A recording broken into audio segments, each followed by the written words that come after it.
Funny, and speaking of the PLA, there's another very active company in Latin America that has ties to the PLA, Huawei. There was just recently the big scandal where Belgium police officers raided Huawei offices. There was a lot of lobbying being done on behalf of Huawei in the EU. I understand Huawei has a pretty big footprint in Latin America as well.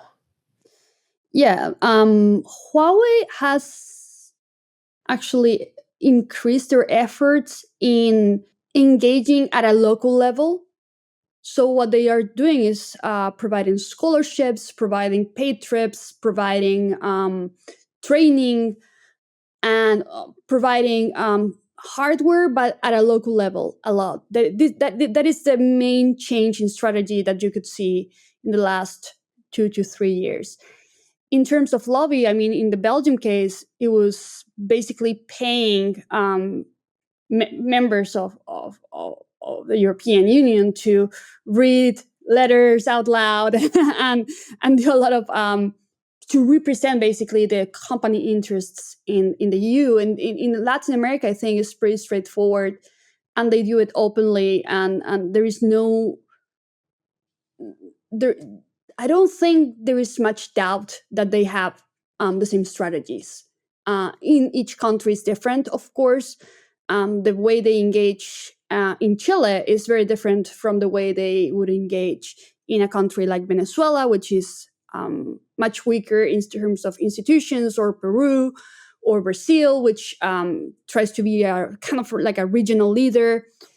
In the case of Chile, and this is in the book, what they do a lot is go to the government with very big projects. One of them, a critical one, was the trans-Pacific optic fiber cable.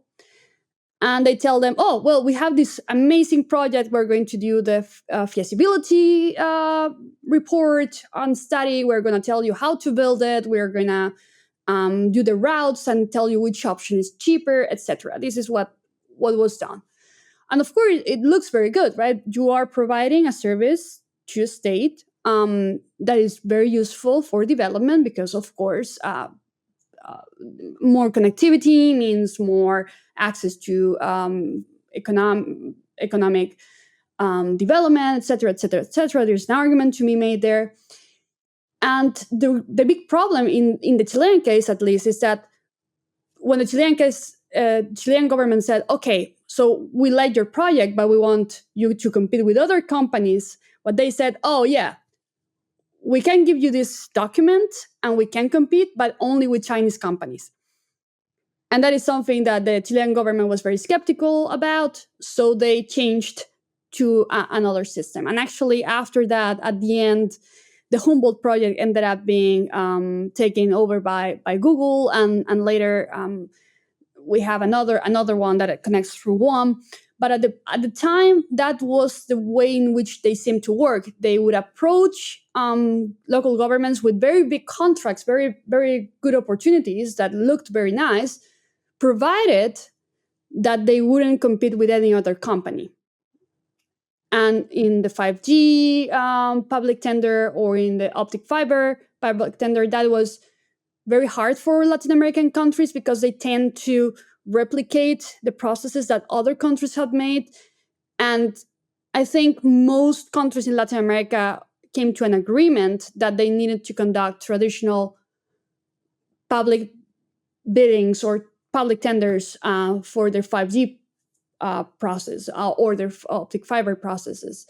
So that's why it seems that Huawei tried to enter, but because of what was happening in Europe and the US and all this skepticism that was being built, they had some trouble doing it. Well, how big is Huawei's footprint in Latin America right now? Like, how much of the market share do they have? Right now, and well, this is in the book, actually. Right now, I would say that is less, it's around 25% to 30% behind Nokia and Ericsson. So it seems like actually a lot of these countries have done a pretty good job of keeping Huawei out.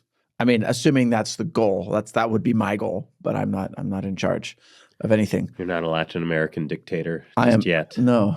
You got the mustache. I just have to improve my Spanish. Your Spanish is all right. It really depends on the country. In Venezuela, China has a huge footprint.